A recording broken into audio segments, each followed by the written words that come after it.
Combustion. Whoa, whoa, whoa, whoa, whoa, whoa, whoa, whoa. Just running the game with my team making plays. Talking 80, my G's, one and jewels in this place. Surrounded by dogs, keep the quarterback safe. I'm the one with the plans, they gon' do what I say. The game is not over, we don't celebrate in the end zone. We don't got no time in the wait. Ain't trying run down, we don't premeditate. We just go and get to it, we got them on skates. If the game going to overtime, kicking the overdrive, we gon' be first at the finish line. Play looking full, but I finish mine. Can I get second? We gon' line up like it's dinner time. We put in work till we get us a ring. Super Bowl season, we running the scene. Ain't tryna home of the realest that breathe. Keep your face down when you talk to the king.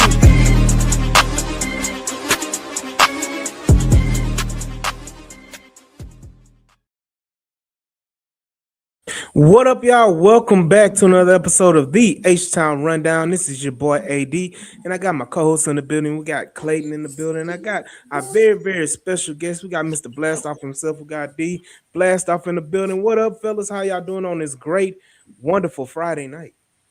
No complaints, man. Happy belated Christmas to everybody who celebrates. Happy belated Christmas. There you go. And you gotta have a Merry New Year coming up as the Houston Texans. But before we get started, I want my boy Darryl D to go ahead and introduce himself, man.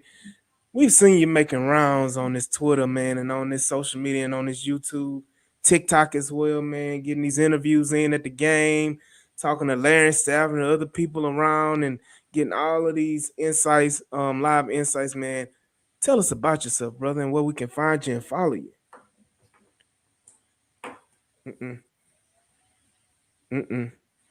Nope. Starting off wrong already. You gone, man. Mike is out of there. Oh, my bad. Hey, my bad. There you go. My bad. Mike was on mute. Mike was on mute. My bad. I had muted the mic. I didn't want to interrupt you guys.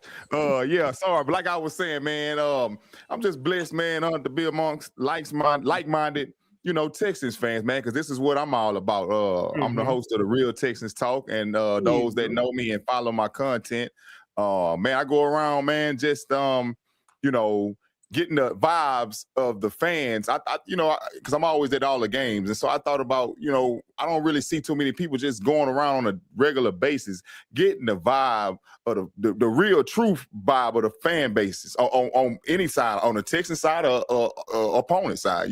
We are what makes these teams go. Because without the fans, the teams, they can't. You don't have a team without the fans to support those teams. So I think it's real important, man, to just get out there and provide the feels and the heat of the street from the real fans and the fan bases of these teams, because that's what matters the most, man. Yeah, you getting all that info down in the nitty gritty, man. Where it really matters. Because let's be real. That's where the good old sports radio 610, ESPN 97.5, that's where they get all the info from. That's right. They get it from the fans. They get all the talking points, all that from the spaces, from the Twitter, the quotes, the YouTubes, the shorts. They get all of that from everybody, and they just go ahead and regurgitate what everybody's thinking. No original on sports radio. You said a mouthful there, because you'll be reading something like, didn't I say that? Yeah, absolutely. They pirates on the radio. So shout out Freeman, man. Freeman in the building, man. Freeman Brown, man. But definitely, we got a lot to talk about, man. The Houston Texans are making a playoff push. And right now, as the title of this episode says, is win and get in. But before we jump into that, we are gonna talk about it, because I had to get a little break, man. It was Christmas, everybody had to chill with the family and spend a little time and all that. Look, we took a break from the All-22. We stepped away for a little bit. It's okay. That game wasn't worth watching anyway. In a matter of the defensive side of the football. I have my points on that, but we can talk about it in a second. But definitely, let's talk about this Raiders game where Texas pulled out the victory 23-21 in a very closely contested battle against the lowly future number one pick holding Las Vegas Raiders. What are y'all thoughts about that game and how the performance or lack thereof on both sides of the football? I'll start with you, Clay. Go ahead, man. Shoot. Well, you know what? As the people in Denver, Colorado would say, you can only play who's in front of you, right? So, Mhm. look, to the Raiders' credit, right? They got to play. They got to play with some kind of pride, right? Like the Denver Broncos beat them only by barely a possession, right? So there's that. They took the Jaguars what to OT, I think, or Mhm. you know, barely Yeah. lost 30-29. So this isn't the first time that they have been a thorn in a competitive team side. It just sucks that from the Houston standpoint, you build up all this goodwill. You just drop 40 against the Cardinals, who are a better team, and then you just lay an egg. Like literally, almost got beat. Like Max Crosby almost snatched your soul by himself. So this was for me. Maybe I'm being over dramatic, but this was kind of like a back to the drawing board kind of game for the offense. The defense, not as much, but yeah, the same thing. Like you're starting to see, I don't say cracks in the defense, but you're starting to see like things that can be specifically exploited by a heady offensive coordinator or a head coach like Sean Payton, with a RJ Harvey against Henry To'oTo'o. And now you got, you know, now you have Ashton Jeanty with the same exact looking route, but worse because now not only did he catch the football, he broke a tackle, and you see it, the same guy jogging to the play. So, Hmm. look, it's back to drawing board on both sides of the ball, but I'm really more so disappointed by the offense. Just yet again, can't trust this offense and the defense. You better be glad you got number one defense, because if not, we see what this team kind of is. So Hmm. What you got? What you got, D? Well, Yeah, going back. hey, before we go, you don't have to mute your mic, brother. It's okay. Oh, You okay, good. You okay, you cool, good. cool. Go ahead. Oh man, you know what? I left that game more, and I know that the defense gave up more because it's a couple of things that I put into perspective when I watched that game. First of all, the first thing that I want to acknowledge is I want to get a brothers applauded on the Texans squad, the whole coaching staff for winning a lot of these games of late that they would normally have lost. The Arizona game, possibly, the Titans game, they could have dropped one that they shouldn't have dropped because in years past, these guys have been dropping games. I would go back to the Panthers game the rookie year. They shouldn't have lost that game, or Falcons game. The Falcons game the yeah, same year. The Falcons game. So kudos to them guys for breaking a lot of stigmas that have been. I don't like to use this word, but cursing the team as of the years old. But that being said, I did see that. I think these defensive tackles that were missing settle. And who is it? Edwards, Mario Edwards, I believe is out. Edwards I think Jr. that's making an impact because on as far as the pass rush, because they had nice rotational defensive tackles on them big guys to keep them just rotating in and out. And I know Foley Fatukasi and Tommy Togia and Foley's those guys. out. Foley been out the whole Foley's season. still out. He never came back. So I heard he was supposed to come back, but he had never come Now, back. AD, they gave his number away. He gone. Hashtag he Yeah. gone. Okay, so he out of there. So the point of it is that we're starting to see we're starting to see the chains link in the link in the chains weaken. And I think that those chains, like those little detail players like defensive tackles, man, we're gonna need those. So, I think the Texans need to just continue to just keep it locked in and next man up and put the best foot forward, man. But kudos to him for winning. I ain't gonna kill him. I'm gonna go ahead and get on my soapbox. Clayton, you already know where I'm going with this. It's about a man named Henry Yep. Noah. Before the two games against the Cardinals and the Raiders, I made a comment that we have to be very, very mindful and vigilant on defense because these are desperate teams. These teams have nothing to play for, and these teams have a limited amount of weapons at their disposal, and you can't let these weapons go off because those are their keys to victory and their keys to win the game. The two weapons on the Cardinal side was Michael Wilson and good old Trey McBride. Can't let Wilson and McBride beat you. What did the Texans do? They let Wilson and McBride score 3 touchdowns on them. So, you know, if that's their only option, then you need to be, and you're supposed to have the number one defense. You got to be able to stop them, and those options. And again, Henry To'oTo'o played a part in that. One of those touchdowns that Trey McBride scored was on Henry. No. Then you go again into the Raiders game. They have two options. They have Ashton Genty, and they have freaking what's his name, Superman tight end, Brock um, Bowers. Brock Bowers. Bowers. So that's the only thing you got to stop with the Raiders is Brock Bowers and Ashton Genty. Hey, Percy, you can. I look again. That end part should be your first statement. He's not the answer. And yes, he's made plays, but guess what? Henry is also by himself lost us a game. Let us not forget or be remiss of the Tampa Bay Buccaneers game when Henry To'oTo'o or Henry Noah missed the sack, or not even a sack, just tackle him, just tackle Baker Mayfield, and the game is over with. Game is over with. So, Brandon Hill is, I think he already got released. They had brought him on the press court. He already got released. But and D, you can interject and go back and forth. We just having a conversation. I don't have to have my soapbox that long. But Noah definitely is a problem.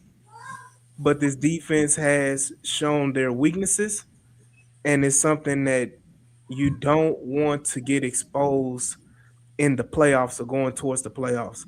You have to right the ship, and you have to figure out a solution to that. For as long as I've been a Texan fan, running backs out the backfield and tight ends have been any Texans defense, whether it be Wade Phillips, whether it be Romeo Crennel, or whether it be D'Amico Ryans. Running backs and tight ends out the back, and running backs out the backfield and tight ends have been the Achilles heel for these defense, for the Texans defense, for majority of their whole livelihood as being a franchise. So if you know that is a problem and a cause, you need to right the ship and do better and figure out personnel wise. Nick Casario, D'Amico Ryans, you have to figure that out. Get you a linebacker alongside Azeez Al-Shaair. And that's one thing he was sorely missed in this game against the Raiders, and that's something that needs to be highlighted as well, which is why he made a Pro Bowl. He's been playing that well this year. Azeez Al-Shaair made a Pro Bowl, so definitely got to address this going towards after we win the championship, after we had that parade down Kirby. We'll address it in the offseason, but you definitely need to look towards more athletic, speedy linebackers than headhunting linebackers like a Henry Noah.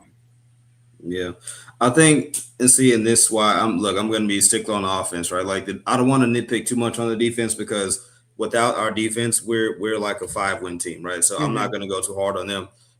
Yes, there are specific weaknesses that a smart OC or situationally where a head coach can identify, right? Having said that, this is why Nick Caley and the offense and CJ Stroud, this is why they need to do their jobs. And arguably, they shouldn't be able to get any type of like rest players treatment because, again, if your defense is not number one, okay, that can happen. They need to be able to trust you to carry the torch at least for a quarter or two. Something like the defense should be allowed to be imperfect for a quarter, right? And be able to trust it. Okay, cool. CJ got us. The running game got us. Kaylee got us.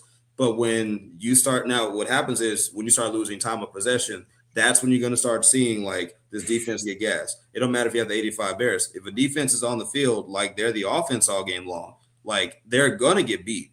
So this is why I'm on offense. That's why I'm looking at them and saying like control the clock, stay on the field, right? Help the defense that has specific weaknesses, especially as you get into the playoffs when you're going to face nothing but top tier coaching and top tier offenses. Like you're going to need that. Right, so that's where I'm at with it.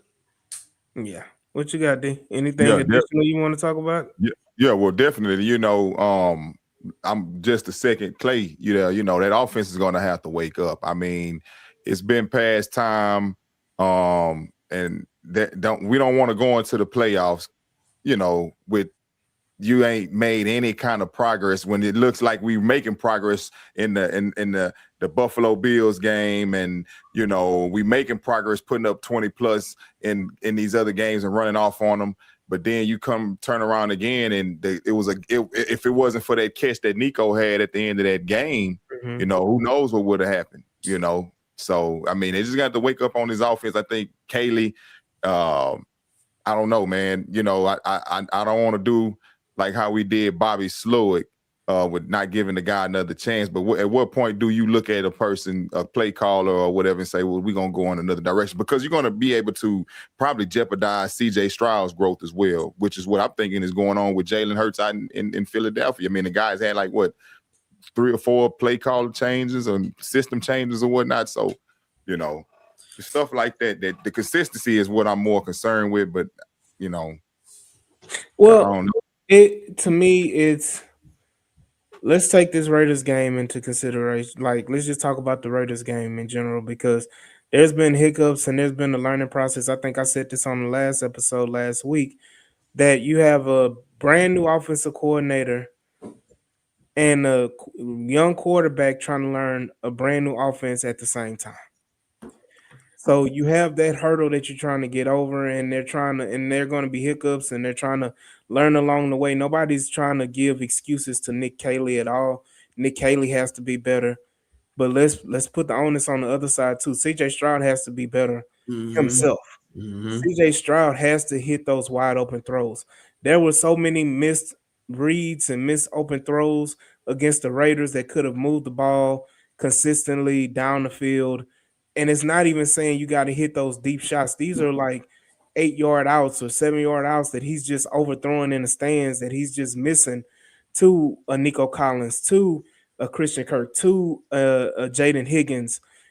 These guys that, especially Higgins and Noel and Xavier Hutchinson, that need the ball in their hands to get active, to be, a kind of a positive light on offense, to, when they're not going to be featured. Your feature player, especially right now, is Nico Collins. So you're definitely going to get, Nico Collins involved. He's going to get majority of the reps. But what happens when Jaden Higgins disappears? What good does Jaden Higgins offer you if he's not even getting targeted? Jaden Higgins had 2 targets and 1 catch against the Las Vegas Raiders. That's Nick Caley issue with the style of the Earnhardt Perkins offense, as well as CJ Stroud not delivering the ball. I think shout out Houston Stresses, he posted a clip. I think it was one where CJ overthrew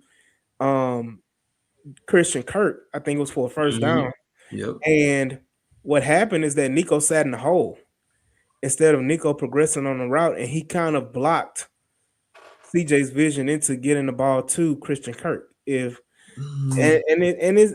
touchy, but at the end of the day, that's the miscommunication. That's the problem with the Earnhardt Perkins and the option routes that the receiver has, is that Nico's running that option, Christian Kirk is running his option, and then coincidentally that they're running at the same time. They're basically almost running into each other, and they run into the same path, the same throwing path. So you have those kind of confusion things, but that's something that they have to clean up. I'm a proponent of Nico Collins shouldn't have an option. Nico Collins needs to tell him where to go, and he go.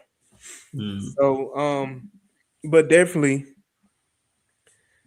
yeah. I mean, no, the running game, it was okay, but I think the running game has to be improved by better players.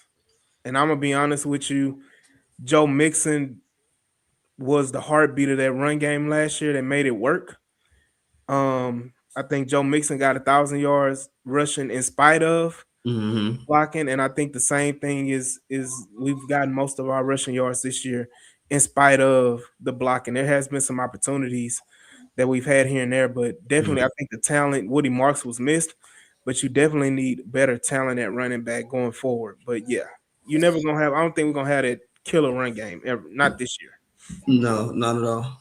Because I don't know if you saw it. I made a video on TikTok some weeks ago about Joe Mixon. Was it the Chargers game? Anyway, regardless. No, man, Joe Mixon, his attitude, it's not just like quick twitch because he wasn't the fastest dude, right? He just had the vision, the physicality, the finishing ability. Like you said, AD, like he manufactured so many yards because he had almost like that pseudo Le'Veon Bell type of like start stop to him, you know. And with this offense now, like it's tailor made for a player like that to be able to kind of, I guess, options way out of like either bad run concepts, poor blocking, or bad situational play calling. Jawar Jordan and Woody Marks is much more of like a get the ball and go, whatever it is. And look, they've been successful somewhat, but I'm just annoyed at the fact that the reason why we're so hard on the passing game is because they're overcompensating for so much because you can't run the ball, right? Part of the reason why the Texans are such a bad, 1 or 2 yard team or bad red zone team, you can't run the ball when you want to, right? That's the difference. A lot of teams can run it when not looking for it, like on 4th and 25, like sure, you'll pop an 18 runoff, sure, 18-yard run. But when it's another team knows you got to run the ball, that's when it matters to run the ball. And no, you don't need QB sneaks all the time to do that. It's just it sucks we can't hand the ball off, and somebody besides Woody or Jawar, like we don't have a finisher right now at the running back position. We don't have a Derrick Henry. We don't have a Jonathan Taylor. Like, and this offense would be elite if we had a guy like that. Then absolutely, sure, you can be the physical outfit to run the ball downhill. But until you got one of those guys, I'm sorry, D, go ahead, blast off. But yeah, that's just yeah. Man, I was gonna say, man, I call now Woody to me, bro. I might get knocked for this, but to me, Woody's a godsend as far as what he's been able to substitute in replace of Joe Mixon. We know he's not Joe Mixon, but then I call him. I call a guy the closer because think about these games where we needed to go ahead and just get the first down and get. How many games has he closed out in the first in the fourth quarter just by getting the first down? Tough running. The Colts game, the Bills game, the Chiefs game, the Bills game. Was it the Cardinals game as well? I call Woody Marks the closer, man. He puts his body on the line, and he ain't getting them big breakout runs like you would see a Joe Mixon because he's not Joe Mixon, but because he's still a rookie too. But what he contributes to the game with his pass catching ability out of the backfield, and he does have when you compare him to and no knock on the brother, we much respect to what he did for the team, but when you compare him to Dameon Pierce, to me, bro, he's a surplus to what Dameon would just see the hole, and if it closed up, he didn't have any, to me, decision to go ahead and change the lane or quick cut the ability. I see Woody holes that should have been closed. He go ahead and get the extra 2 or 3 yards. So I mean, I get what you're saying though. But Woody is still, to me, him combined with the experience of Chubb, the tough running of Chubb. I think they don't make up for what Joe Mixon does, but they supplement. I guess they just make it not so bad because it could be worse. It could be Dameon Pierce, bro. He wasn't hitting. His first year was dynamic. He just would not find those tough yards when we needed them, though. Dameon Pierce, look, we can pass on, move on from Dameon Pierce because I'm trying to keep a little positivity going on. Again, fan favorite. Shout out to the fan favorite Dameon Pierce, but. And if anybody that watches ball know Dameon Pierce was not it, and those that wanted to keep banging the table for Dameon Pierce, y'all got some issues. I think another thing, I'll just give it to you. The play calling, I think, also it makes the run game even worse. Like there's no creativity to getting the ball to your runners. Like that bothers me too. Like if you watch a bunch of other teams just run concept wise, right? There are multiple ways to run the football. Right, jet sweep, like fakes. Oh, stupid. But double agent. But no, like it's the fact that Nick Haley, his creativity is like. You talking about that great toss third and 1? That's what I'm saying. Like Nick Haley, I'm sorry, Nick Haley. If you ever play Street Fighter, which I'm assuming you have, like. The one person in the game you never want to play is it's the button masher, that guy. Then it's the other one who finds out how to do the Hadouken or the Mortal Kombat uppercut, and that's all they do. Like That's Nick Haley. It's like once he finds a play that he likes or works, he just spams it the whole time with no context whatsoever.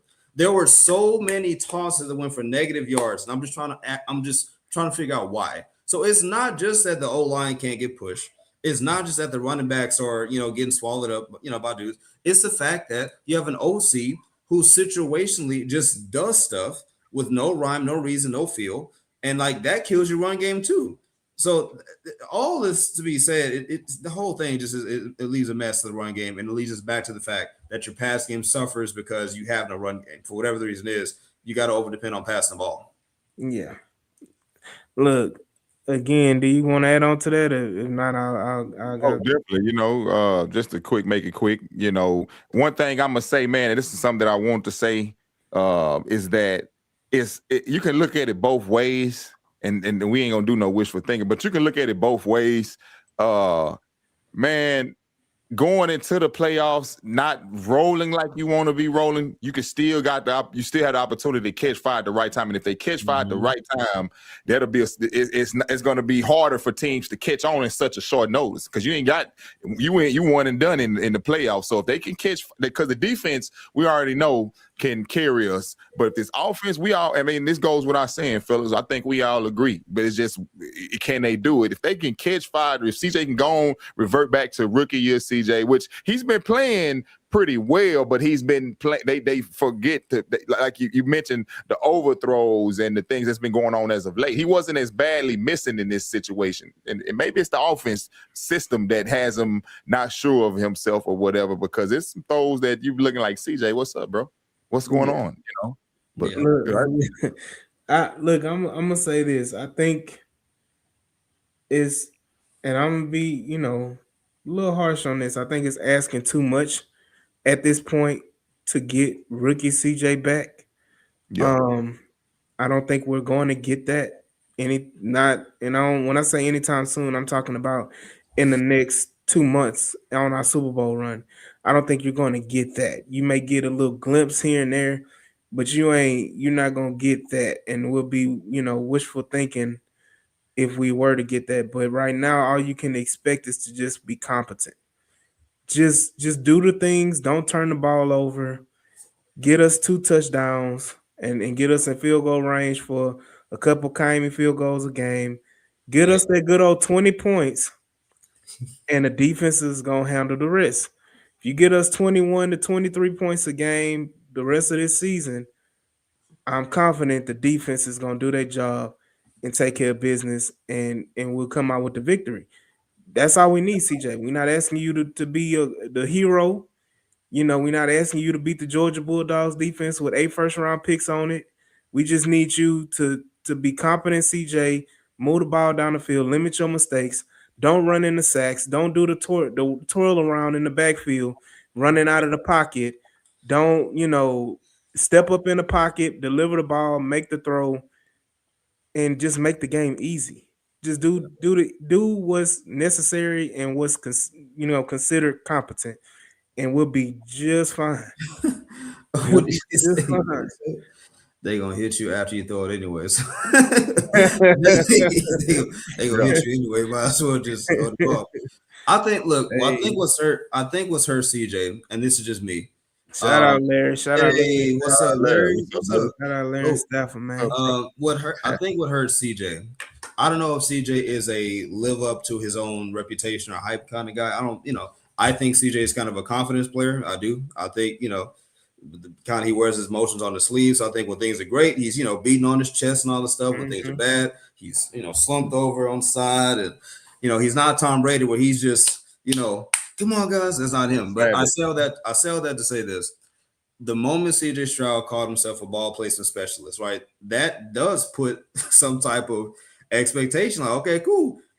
If you're a ball placement specialist, and unreasonable or not, place the ball, right? And again, you got 2 6'4" receivers, one at your X, one at your Z. Depending on how fancy you want to get, it could be at your Y. Hey, hold on. Guess what? At your Y, you got a 6'6" tight end. Right, is what I'm saying. So you got at least 6'4" and above, wherever. And and I get it. If you want to overthrow to avoid the pick, that's fine.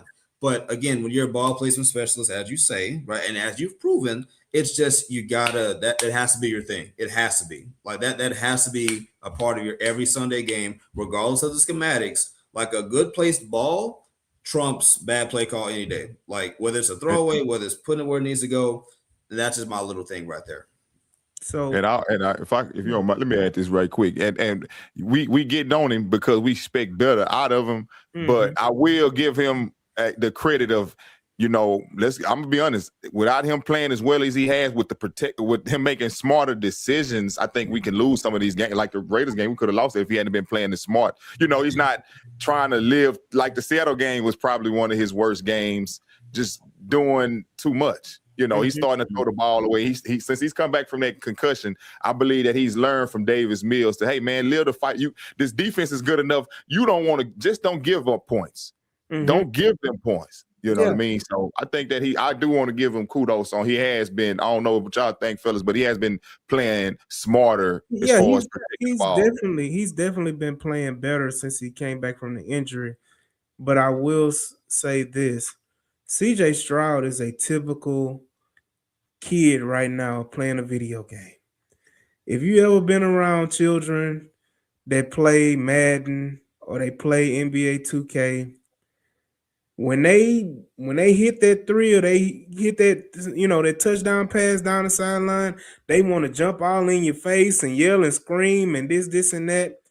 And as soon as they throw 2 interceptions in a row or they get scored on, guess what they do? They throw that controller down, they pouting, they stomping, they pissed off, head down, all of that.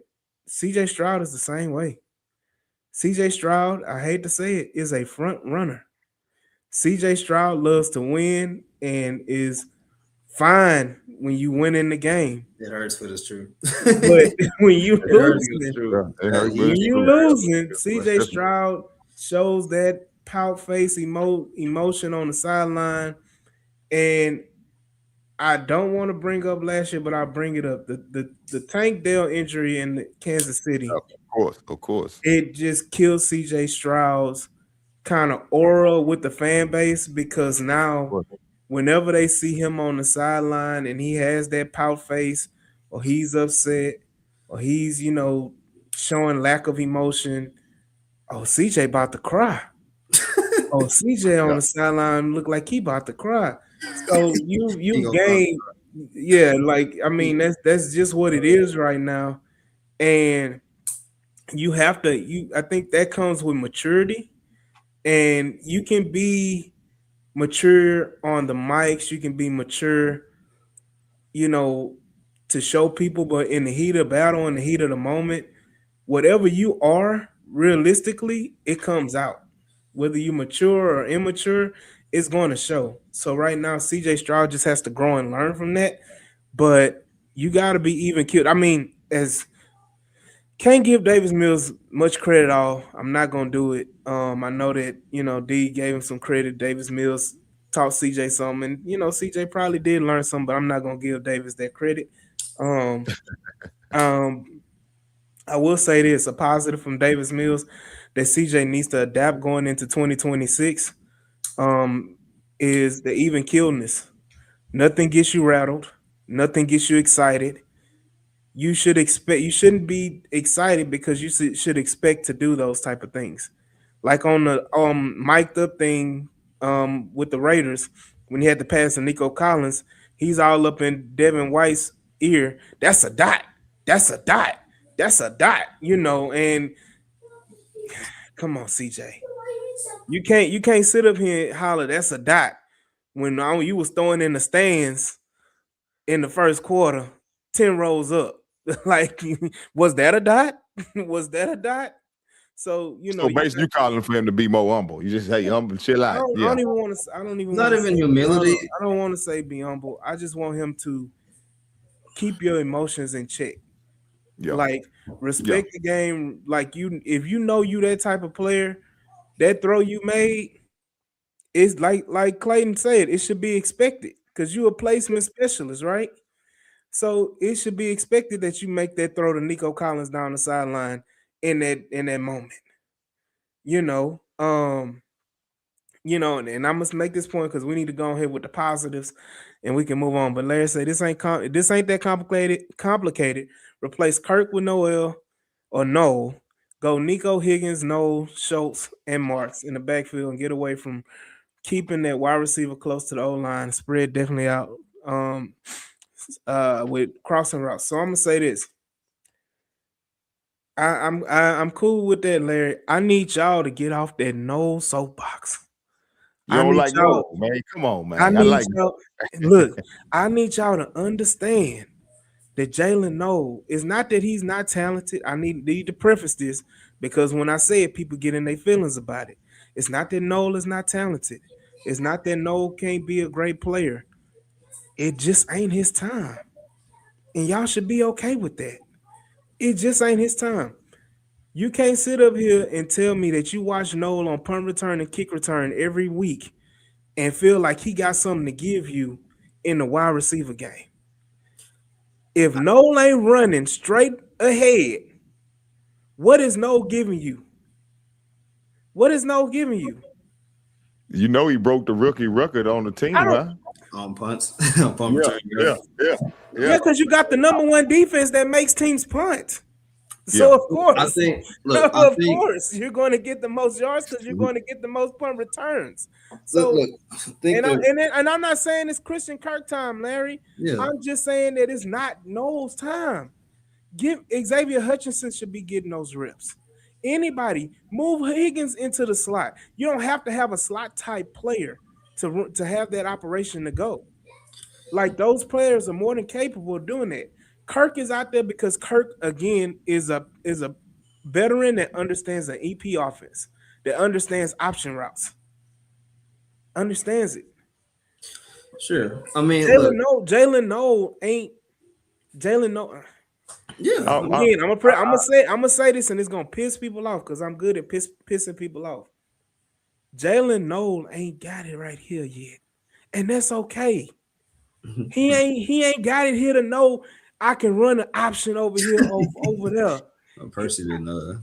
Yeah, like look, and ain't nobody sitting up here saying Jalen Noel is stupid. Ain't nobody saying he's dumb, but he just ain't got that experience yet. And again, I don't really care about Christian Kirk. Christian Kirk is y'all are sitting up here hollering about Christian Kirk, and Christian Kirk is on the field for maybe at maximum 5 plays where you actually see him on the field. So we're not you talking about out of 65 to 70 plays, you see Kirk 5.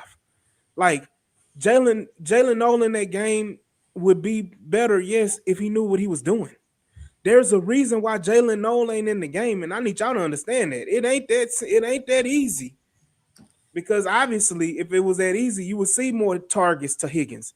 You would see more targets to Hutchinson. You would not just see Nico Collins and Dalton Schultz every game. It's not that easy. I just need y'all to realize that. But I'm gonna get off my soapbox because the Jalen Noel train, y'all gotta end it, man. First of all, it's week 17.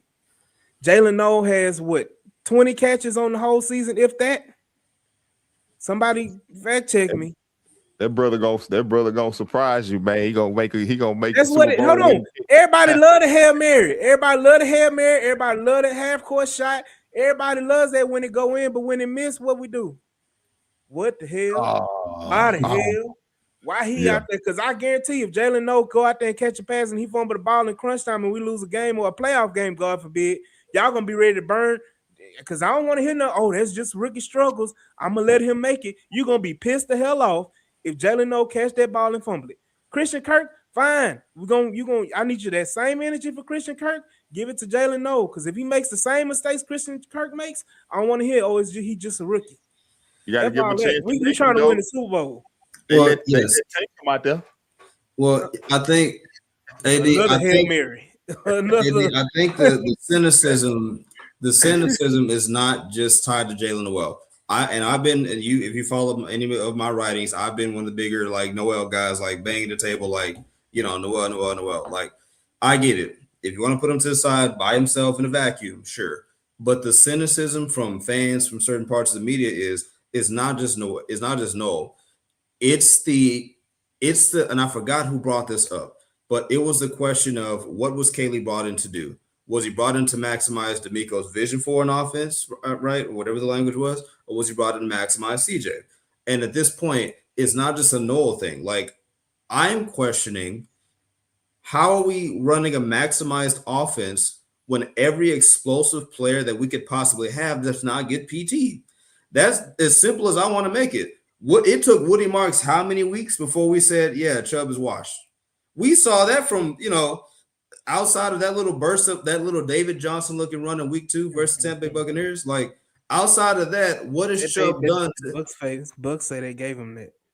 Okay. I don't think they get the same energy to the defense, though. Not trying to cut but that's what I'm saying, though. So that's what I'm saying. So this is why, and so I don't want to make this a Kaylee thing, but this is exactly why it's a Kaylee thing. It's a Kaylee thing. It is, but what I'm saying is, like, this is exactly why a head coach of the offense is what I'm looking for if they did go a different direction, because I think DeMeco, he gives a lot of latitude to the offensive side of the ball. I think less now because he has pulled back from the defensive side and he's trusted Mac Burt. And, now he's kind of overseeing all things, which is good. But I still think an OC with head coach experience would definitely help fill in a lot of those gaps to help DeMeco, right? Nothing against DeMeco, but to fill in some gaps administratively with DeMeco, to where DeMeco knows even more so I don't have to micromanage an actual OC who has head coach experience.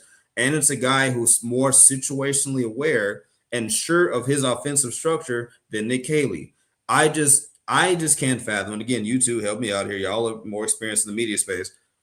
For me, it's just the best players play. I get who's veterans. I get rookies. But when you fired a guy in Bobby Slowick, for whatever the reason was, when you fired Bobby Slowick, who had no reason playing a 5'0" Tank Dell and was putting up historic numbers with him, right? He had no problem playing these rookies and featuring these guys. You fire him and that ideology. You bring in a supposed better guy who just seems like every bit of Bill O'Brien-ish, where rookies cannot get any play, right? And all I'm saying is the best offensive coaches will find a way, even if it's a Noel who you question him over how much he grasps the playbook, fine. But the best offensive coaches find a way to at least get the tiniest bit of juice out of that fruit. I'm going to find it somewhere. I'm going to put you somewhere and get something out of you. I don't have to play you 50 to 80 snaps. That's but I'm the going to thing. get something from you. They found a place to put Jalen Noel. Yes, they did. It's not just Noel. It's not No, just but Noel. I'm just saying, and I'm just using Noel because that's the hot button topic that everybody want to die on is Jalen Noel tonight. And again, I'm gonna say this, Larry, because Larry made a comment. He said this league is about playmakers, and Nolan Hutch has big play potentials that's standing on the sideline. I'm gonna say this. That's fine and dandy. But when they don't know what the hell they doing, you gonna put them out there to run into something and mess something up or cause catastrophes? Do you want that? At the sake of saying, oh, they on the field? Because if they on the field and they still don't get the ball and they run into somebody, or they run the wrong route and they cause a fumble or a turnover for whatever reason, oh, they was out there because hopefully they make a big play. Then you're going to put it on Kaylee. When it really ain't Kaylee, it's them not knowing what the hell they doing. I think you already answered that question, though. But earlier, but the question I'm about to ask is, which I think you already answered the question that I'm about to ask. But whose problem is that then if Noel ain't ready? Is it Noel problem? Because you mentioned something earlier. Yeah. Or is you think it's Kaylee's problem? Because it's both. Because one, I think that the offense Kaylee has to dive away from that EP offense a little bit, and that's on Kaylee's. And again, I agree, Tay. It's all of the above. It's on Kaylee for not simplifying the offense to the players' abilities, and it's on Jalen Noel for not being able, and Hutchinson and whoever else that ain't seeing the field. It's on them for not properly understanding the offense to its full capabilities, because one is not stopping Nico. It's not stopping Country Bama Nico. It's not stopping pretty boy Christian Kirk. And understandably, yes, they're veterans in this league, and and to be honest with you, nobody wants to say it, but Nico Collins had a taste of the EP offense. Nobody wants to bring up who was Nico Collins' first OC. Yeah, but Who? I don't. Let's need everybody else. who was that? Was it Tim Kelly? No. Yeah, it was Tim Kelly. Tim Yeah. Kelly was Nico Collins' first OC. Mm-hmm. You know, so Nico. If I'm not mistaken, it was Tim Kelly, right? It was Tim Kelly, or was it? Yeah. So he's had a taste of that offense, so he understands it, right? So again, you're asking rookies to understand 3-level concepts on routes on hundreds of different plays. Like, and when you're giving them a choice and they consistently make the wrong choice, can you put them out there? That is the whole point, and that's from the Kaylee perspective. And I'm coming back to the Kaylee's fault of it all, is that Kaylee has to do better and simplify things and not give them an option. Not give them an option. That's what Say, I was hey, going to say. yeah, that's on Kaylee, and that's what I'm saying. It's on both. Is as a player, if you want to see the field and you want to get on the field, then yes, you need to be able to learn the playbook front to backwards. You need to be able to get out there and do what needs to be done. Again, oh no, I was gonna say that a guy with that skill set, you say keep him the options limited, which is what I agree with. But I understand that they should make. I feel like guys like these guys, 1,000-yard receivers coming out of college, you can draw up something that they're familiar with or something and feature them in games. Feature them in game. Have a game like the Raiders where you could have featured a Noah, like surprise, hit them with surprise. Maybe they got this for the playoffs because have feature games for your players. Get them guess what? Guess what? Instead of having a Wale cat, why don't you have a Noel cat? A sweet why don't you have a reverse? Yeah. Just little things that don't call for an option. Yeah, Those type of things just to get them on the field and get them touches and the ball in their hands. And again, Larry, you're saying Kaylee's offense is definitely more complicated than Gary Kubiak. The Shanahan offense, I know, right? Larry, I can send Larry the link now if you want to. Just come let on me know. in, Larry. I'm just telling you this right now, Larry. The Shanahan offense is very much so simpler than the EP offense. Very much so, especially for receivers. It's not even a question. And when you're talking about misdirection and screens and all that stuff, that's more of a run game situation than it is a passing concept. So when I'm talking about these route concepts and the options, and receivers have to decide where to go, and you putting the onus on them to make the correct decision instead of telling them where to go. You know what E40 say? Tell them where to go. Like that, that's what they have. Earnhardt, yeah, right. It should be expired Patriots, but it's Earnhardt Perkins. But definitely, like you're making the receivers have an option instead of just telling them where to go. Instead of saying run this in break, run this 8-yard in, run this 9, run this 7-yard out. That's the route on this play. You're saying, well, you can run a 7, or you can run a curl, or you can run a go. Like you're giving them 3 or 4 different options on one single play, and they have to make the right one just so the ball can come to them. And AD, I think that's what irks me. And we can move on whenever you want to. We can move on. Yeah, sure. Well, I'm saying positive on this. Yeah. The game-ending play against the Raiders, like so many, throw it down there to Nico. 12 down there somewhere. When that is always your best play. Yeah, that's my whole thing. When your best plays are frequently the ones that are off script, that have nothing to do with what you primarily called, and it's CJ and Nico locking eyes and saying, all right, well, here we go again. Hey, follow me to the right. Your number one player should be CJ fades to the right. And that's it. Whatever happens after that is money. That's your best play. CJ fades right. Somebody down there, boom, first down, whatever. Have we thrown the fade outside of the Buccaneers game? Have we thrown the fade in the red zone? But see, this is what I'm saying though. And hold on, let's not forget the type of fade it was. It was. Listen, all I'm saying is we having all this. Y'all want to talk about that real quick, but we can move on. No. I'm just saying it's just, but again, though, the stuff that finishes and closes games are the most simplest things. Throw it to your best players. Give it to your best guys. That's it. Yeah.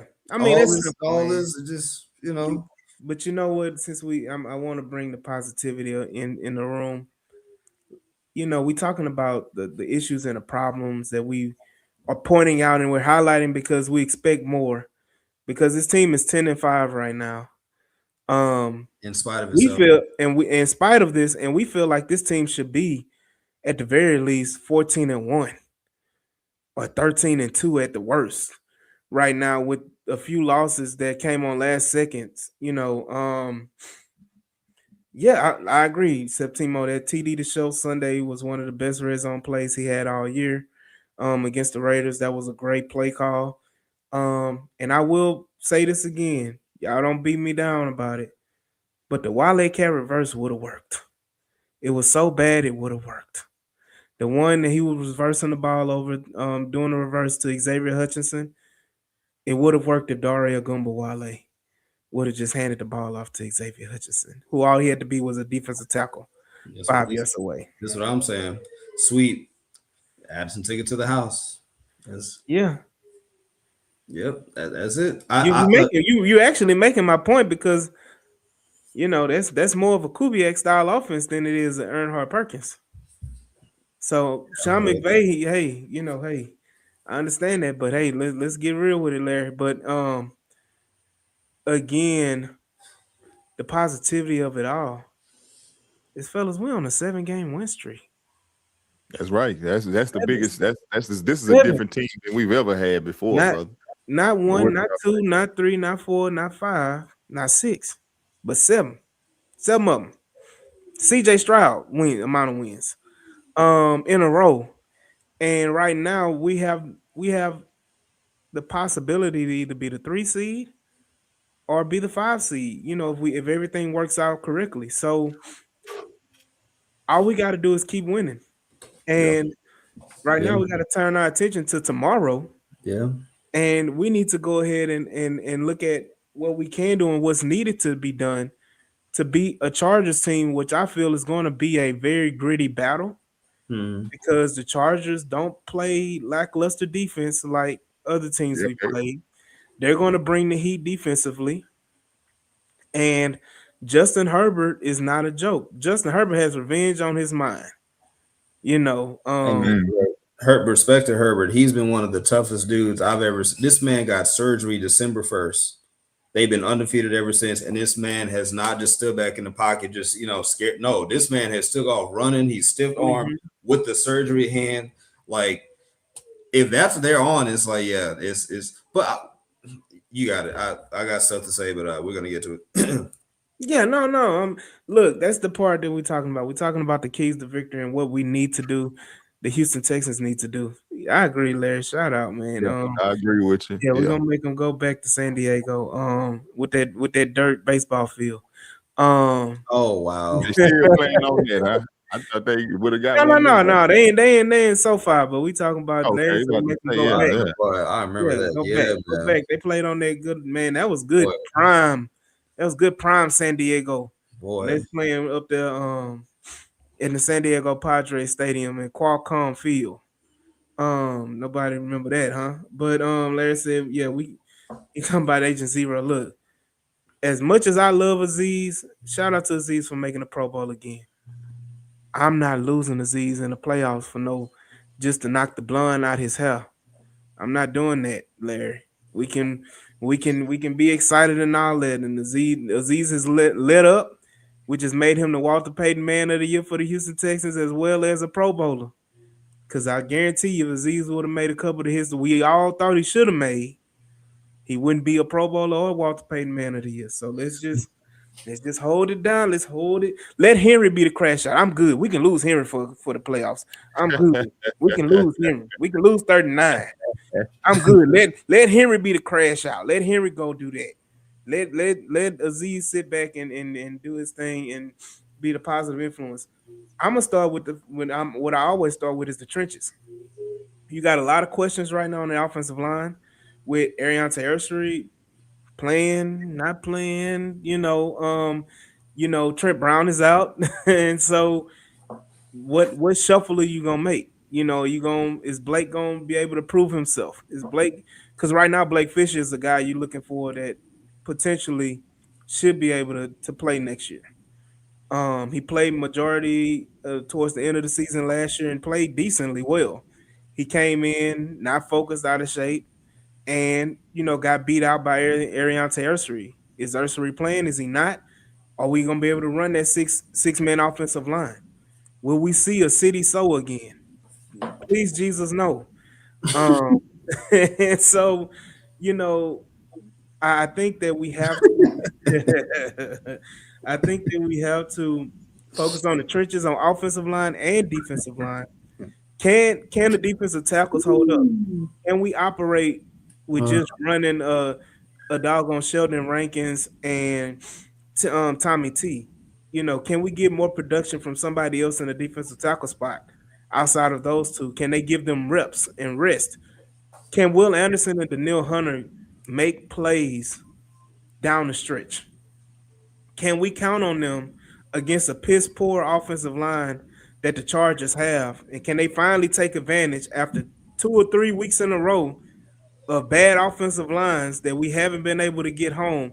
Can you get home on Justin Herbert? Can you make a play? But the trenches for sure on offensive line and defensive line, those are the keys to victory for me, AD. Mm-hmm. Well, you stole mine because literally word for word, I was about to say, yeah, defensive line.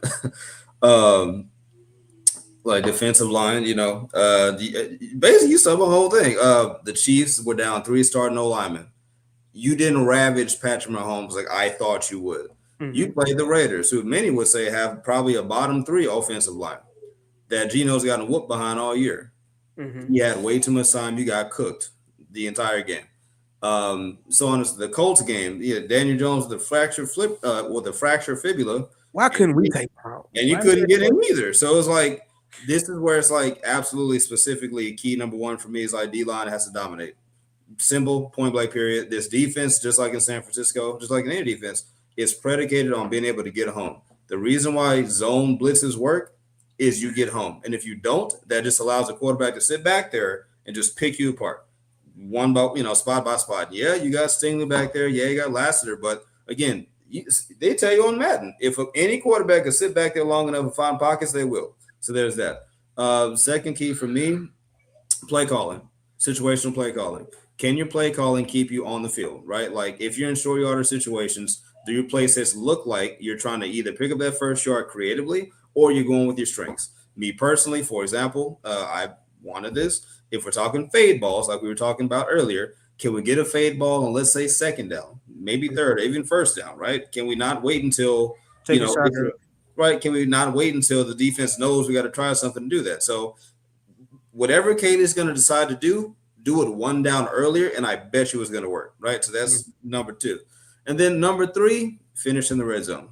I know that's a general point, but again, finish in the red zone. The Texans, to their credit, they do a good job of getting from 20 to 20, however they get it. But as soon as they get to that last 20, it just, I don't know what happens with Kaylee. I don't know what goes down, but they just all of a sudden start trying to reinvent the wheel instead of continuing to move forward towards that paint. So that's really my 3. And if they do that, I think they should beat the Chargers. And adding one last caveat, I did a rewatch of the Chargers-Texans game, and virtually you have a better defense than last season, but your offense is worse than what it was, and you still beat them by 20 points. And I get it. It wasn't just an offensive explosion, but your offense put up 2 touchdowns, 1 in the air, 1 on the ground.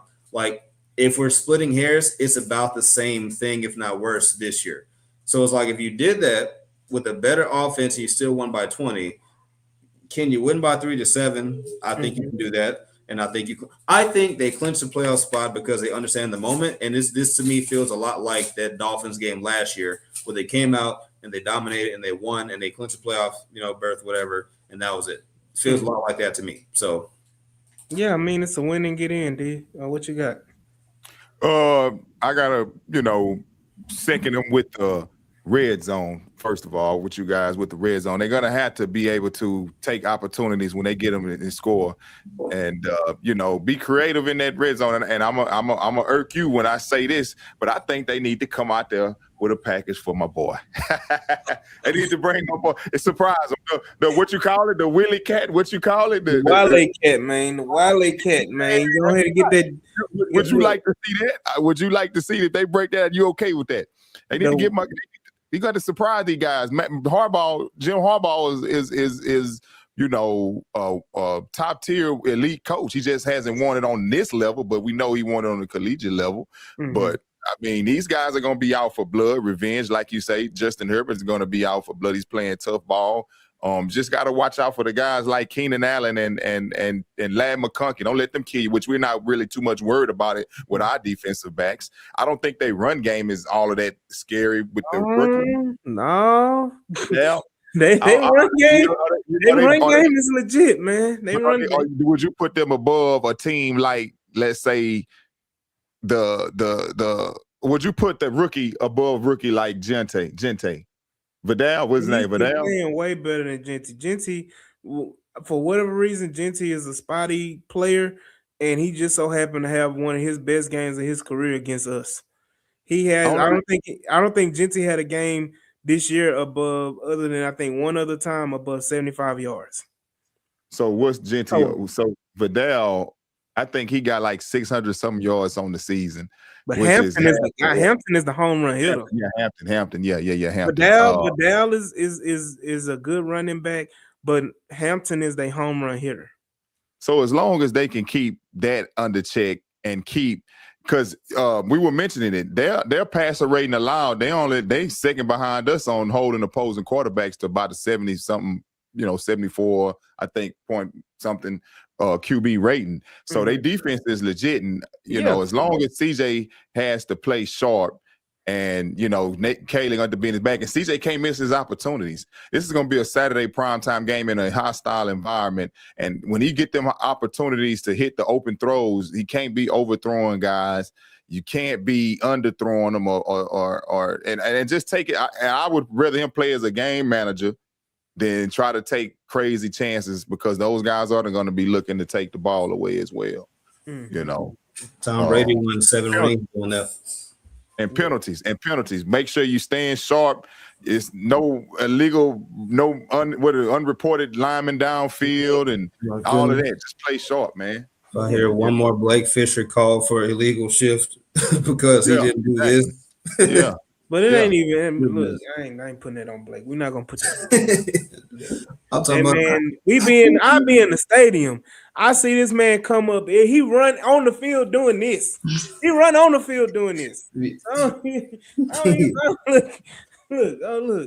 I'm gonna say one more thing, man. I brought up earlier about how teams have weapons. Well, the Chargers have more weapons than the Raiders and the Cardinals. But I will say this: you got to watch Quentin Johnson. Yeah. He has been balling these last few weeks. He has been making spectacular catches. He's finally feel like he's finally figured it out in LA. You got to find somebody. And Larry said, put Kamari on Quentin Johnson. Put Stingley on Ladd. That's fine and dandy, but you have to stop their weapons. I don't need Aziz and Henry blitzing or shooting the gap instead of just reading the gap. Because a lot of times, these linebackers, they'll shoot or read the wrong hole or shoot the wrong gap, and that'll allow a normal 3 or 4 yard run to be a 15, 20 yard run, and you're relying on Miles Bryant to make a tackle, and everybody knows that the Texan fans hate Miles Bryant, okay? So we don't want to rely on Miles Bryant to make a tackle on the third level because your linebackers aren't reading and reacting correctly and allowing a 3 or 4 yard gain to be 15 to 20 yard gains. So that's one. And again, I talked about the running game being and stopping that, but you also need to stop their big play hitters and Lad McConkey and Quentin Johnson. If you're able to stop them, and again, we're talking mostly on defense, because guess what? I don't think we expect much from CJ Stroud and offense. We just can they at least get us a touchdown and a field goal? Can they get us 2? We'll be ecstatic. But right now, I feel like this is going to be more of a defensive battle and I feel like the Texans have to take advantage and can't get beat like they have been the last 2 weeks on defense. But other than that, I'm predicting the Texan victory. I don't know about y'all, but Clayton, I'm gonna let you go ahead and give your score prediction. Then I'm gonna let D give his, and then I'll go ahead and round it out. And then we're gonna go around the league and close it out.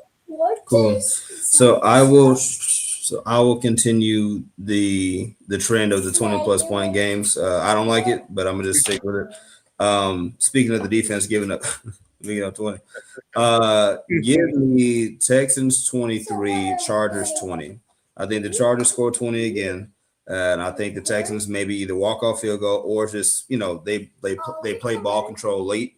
Finally pick up that clutch first down, and that'll be it. 23-20. Mm-hmm. D, what you got? Oh man, I'm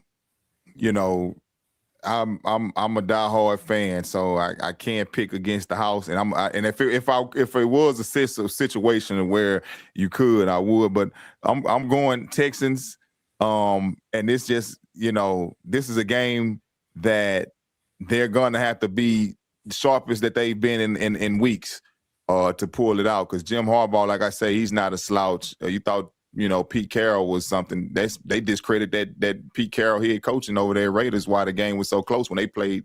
The Raiders had played other teams really close as well, 1-point games and whatnot. I think even with the Jacksonville, I think they lost by a point or something. But either way, I'm giving the Texans, man. I don't think they're gonna be able to win by just 10, though. Not with Herbert on the other side, and then you got, like you say, Keenan Allen and Quentin Johnston and Matt McConkey. I think that they can pull. I think we're gonna win at 20. I'm going 24-21. Texas. I'm going 24-21. Another 3-point win. Oh yeah. Look, we coming off the Christmas holiday. Oh yeah, of little faith. Oh yeah, little faith. As much as I've been talking, I'm still riding with the boys. I'm still feeling confident. I got the Texans winning 27-17. Go ahead and put that 10 spot on. Go ahead and do what they do, and we're gonna all figure it out tomorrow at 3:30. But speaking of that, before we move on around the league really quick, and we're gonna rapid fire this one. I know people is tired. It's Friday night. Somebody just got paid. And then we about to go ahead and go at it. But I think, if I'm not mistaken, all three of us, as the Birdman would say, all three of us will be at Carbark Brewery and excuse me, my southern speaking tone, but at Carbark Brewery, all three of us will be in attendance along with Houston Stressings, Ruben, Mr. 713 himself, as well as Harley. Y'all know him at the lead, and Wheelhouse Media will be there as well. Shout out to Attack on Texas podcast. But we will all be in attendance. And you may even get a surprise visit from my other co-host, Jules. You may get a surprise visit. But y'all see this flyer right here. Y'all make sure that y'all are in attendance at 3:30, so we all can watch and have a good time at Carbark Brewery, 2032 Carbark Street, Houston, Texas 77092. If you want to go ahead and be a vendor, or if you want to go do anything, but make sure you go to HoustonStresses.com and register so you can go ahead and be in attendance with the guys. And it's going to be a good time. It's going to be a good time, and we're going to all cheer and celebrate as the Texans clinch that playoff spot. We just going to wait and see on Sunday where we going to land. Are we going to be 3? We're going to be 5? We're going to be 6? Where we going to be? We just know we ain't going to be 7. So y'all make sure y'all in attendance of that. And be sure to, have a good time. But as we go, let's go ahead and go to the Week 17 slate. Majority of the games already went down because they happened on Christmas Day. But we'll start right now with the Baltimore Ravens and Green Bay Packers. Yes, Green Bay. Green Bay. You got Green Bay as well? Well, hold on, because Jordan Love, he's out. So wait, Lamar, I gotta. They out of the playoffs. Are they out of the playoffs? They still got an edge. No, if they lose this one, they're out. Yeah, if they lose this one, they going. I think I'm gonna go with the Ravens then. I didn't know Jordan Love was out. Yeah, I got the Ravens winning the game. You got them? I got Malik Willis. Okay. Oh wow. Got Malik Okay. Willis. Yep. Malik Willis is Where the game at? It's in Green Bay. yes in Green Bay. Yeah, I see why. Yeah, okay. Got Malik Willis. Hey, Malik was. Hey, he was playing. He was balling last time. Hey, Lamar Jackson gonna turn it up. Next game we got we got Seattle at Carolina. Carolina's fighting for their playoff lives. What do you got? I got Seattle. Seattle at Carolina. I'm gonna go with Carolina, man. I'm I'm right with you. gonna go with Carolina, man. They for real this year. Look, I ain't gonna go that far, but I'm gonna say they played a lot better, and I think Seattle kind of has accepted their fate right now. 2 seed. And yeah, well, they got a chance to be the 1 seed, but they fighting for that 1 seed as well. I think Carolina pulls the upset because they're at home and I feel like they're fighting tooth and claw because Seattle's in the playoffs regardless. They're just battling for seeding, but Carolina, if they lose this game, is potential that they don't make the playoffs. Bless you, sweetie. So Seattle gonna play their starters because they still trying to get. Oh yeah, no. That's this. Yeah, no. Next Well, game. they could drop this one because it's still about week 18. That's the whole thing. So they could choose to do that, or they could choose to play straight through it. But it's going to come down to week 18, Seahawks versus 49ers. Assuming the 49ers win out. Like if they don't win out, then yeah. Yeah. Next game we got is New England and the Jets. New England. Can we pray for a Hail Mary for the Jets and they win the game? They upset New England. Division games, man. Them division games, but I think that them going with the pass on that one. I think they're just trying to pick high in the draft at this point. They got the number 1 pick currently as it stands. Hey, you heard the NFL investigating tanking allegations, so we will see. They might try to win. They may pull it out just to stop the cause, but you got, Y'all say to get that heat off of them. Yep. Next game we got Tampa Bay, Miami. Yeah. I think Miami upsets them. In Tampa Bay? In Tampa Bay? No, it's in Miami. Buccaneers, are they out of it, man? I know they had. No. That's what we were just talking about with Carolina. It's them in Carolina. Yeah, I'm gonna go with. They fighting for their lad. They fighting for their 4th seed. Yeah, I'm gonna go with the Bucs. I'm gonna go with Miami upsetting them. Quinn Ewers gets his first win as a starting quarterback. Next game is a toilet bowl, as Clayton would call it. You got New Orleans Saints and Tennessee Titans. And that's Saints. Saints, yeah. I got Tyler shook. I think Tyler gonna get shook by that Tennessee defense. I got the Titans winning this game. What?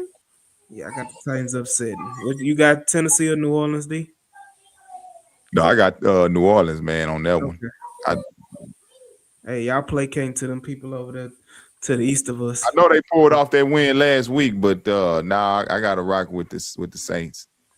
Yeah. Next game is important. It's the Indianapolis Colts and Jacksonville Jaguars in Indianapolis. Who wins that game? It's really a win-win for both of us. It is, but the bigger win, of course, is if the Colts do the job. You know what? I'm gonna take the Colts, man. I think the Colts, they dropped basically 30 last week. And the defense let them down. I think the defense is gonna show up, and I think the Colts maybe gonna pull it out. I think so. Opening the door for a 3rd consecutive AFC South championship if we hold it down. So let me go with that. Hold it down. We gonna hold it down. Man, I'm gonna rock with. I'm with Clay on that one, bro. I'm saying it because I'm crossing my fingers. I need old man Phillip to turn back the hands of time, man, one more time, man, and just put them on because we're gonna see in the playoffs who the real Jags are, but they for real, man. I think that it's a beautiful thing. Right. Yeah, sauce bag. But that's a beautiful thing to have a top offensive play caller right now. And what's his name? Liam Cohen. Oh, okay. Yeah. In offense and defense with D'Amico going head to head for a while. So it's gonna be a good little deal, man. And don't forget, they can't sleep on them Jags, man. In the future, I mean, your boy out, Hunter is out for the season, so I mean, who knows what kind of added, incentive he would have had on his defense playing us, because he is legit. So, but now I'm gonna go rock with the man. I want the Colts, but I gotta go. Where they playing at? In India. yeah. I still got Jaguars been running through people, man. They got a point to prove. I think the Jaguars got one. I think the Jaguars got one fall in them. I do. I thought it was going to come in Denver. I think they got one. This is the one. This is the one here. If it's gonna come, it's gonna come here for sure. Tennessee ain't doing it. Well, they might. They might. You never know. Hey, I'm gonna go ahead and I'm gonna say the Colts win that game. I'm gonna say the Colts win. I want to. I'm with you, yeah. But the Colts upset the Jacksonville Jaguars. Either way we win because if the Colts lose, we clinch a playoff spot. Yeah. So what? We don't clinch if the Jags lose. So this is the thing. If we win and the Colts win, it comes down to week 18. Well, no. If we lose, I'm saying if we lose, that's what I mean. If we lose and the Colts win, it comes down to week 18. Mm-hmm. If we win, we in regardless, and the game don't even matter Sunday for Jacksonville, and then for Indy anyway. Mm-hmm. But we'll see. Let's see, because we got a few more games to go through. Let's go ahead and let's talk about Pittsburgh and Cleveland. Shedeur, does he get a win against Pittsburgh and Cleveland? No, not this year. I got Pittsburgh. I'm gonna go Cleveland because they gave the Bills a run for their money, man. And I think the Bills and they were playing in Cleveland. The Bills are a much more competent team than the Pittsburgh Steelers. Mm-hmm. I'm going Mr. Discount double check. Going King, yeah. Got Pittsburgh. I got you. We got another toilet bowl. We got Arizona Cardinals and Cincinnati Bengals. That's Cincinnati because if Burrow's still playing, then I got Cincy. Yeah, that's why I'm with you. I'm with you on that one. Cincinnati, man. You got another battle for the number one pick. I agree. Cincinnati wins that game, but you got another battle for the number one pick right now with the Las Vegas Raiders and New York Giants. Both 2-13. Vegas at home. Who wins that game? Boy, such shenanigans. But they taking turns tanking over there. Like you resting your guy? Okay, cool. We resting 3 of our guys. Oh, what? Back and forth. Shoot, Max Crosby done almost requested a trade. But shoot. Wait, he said this is Raiders. Oh, Giants. Mm-hmm. Oh, they both suck. It's the number one pick. Oh wow. You know what? I'll take the Raiders, man. I think the Raiders looked too good last week against us. I think GT is probably going to propel that win. So yeah, I got Raiders. Yeah. Okay. What you got, D? Since I heard that news about Max Crosby, they told him to just go ahead and rest up, and I think they trying to lose on purpose at this point. So looked like they were trying to win last week, but man, who needs the quarterback more is who gonna tell me. I guess I'm gonna go with the Raiders. Yeah, I'm gonna go with the Raiders. Yeah, I'm gonna go with the Raiders because I think they trying to get that dude that just won it all. Oh, they so sorry. Oh, the Raiders are so sorry. And I'm telling you this right now for people that don't know, the Raiders, if they get the number one pick and they take Mendoza, they just gonna be the same Raiders over and over. Mendoza ain't it, y'all. I hate to bust y'all bubble. Next game we got is Philadelphia and Buffalo. This has heavy playoff implications for the Houston Texans. If Buffalo loses, the Houston Texans jump a spot. Again, especially with the victory on tomorrow, and they can. But Buffalo losing and them win, and the Texans winning, they can jump all the way up to 5 without even talking about the Jaguars and Colts. I got Philly. I think Philly's on a roll. I think their offense is waking up. So, yeah. Yeah. I'm taking Philly. Yeah. I got Philly as well. Even though they're playing in Buffalo, I think Philly has a lot more to play for because they don't want to play either of the Seattle Seahawks or the San Francisco 49ers. So it's pertinent for them to keep that number 2 seed and to continue to win. Yep. So they definitely want to win that game, and then the next game, the Philadelphia Eagles going to be cheering for the San Francisco 49ers because they don't want Chicago to win.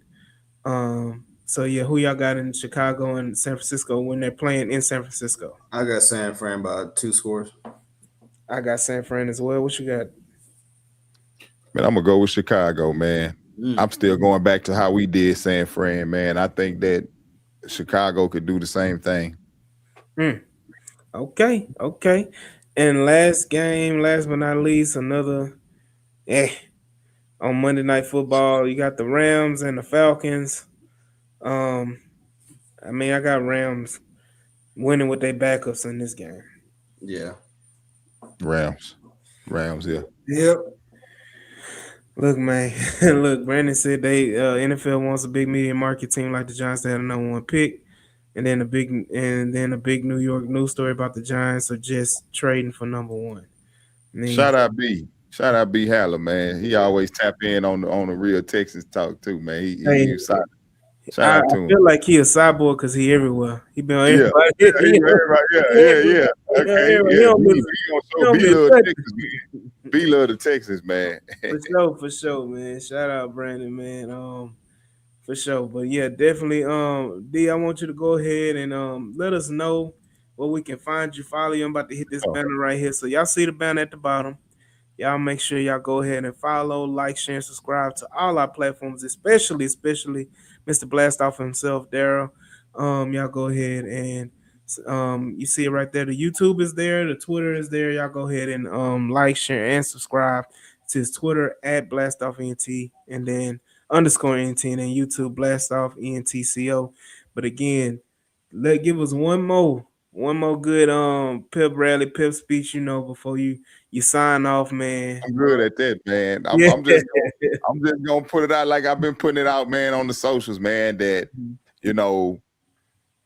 I know that we got questions about our offense and things and the offensive coordinator and the CJ's consistency and, is he regressing or not? But I truly believe, for me being watching this team since 2002, been a fan since 03. I watched this 02. Truth be told, I was an Eagles fan back in the day, Donovan McNabb. We didn't have a squad. But once I seen Andre Johnson making those miraculous catches his rookie year, I was like, yeah, I'm back. So I've just been watching this team, man, and this is different. This is the most complete team. I want to ask you guys a quick question of this team now going up into Foxborough. What was that? The varsity jacket year. Don't you believe that this team could have pulled it off? Fellas, this team. If we had Arian Foster, hell yeah. What you think, Clay?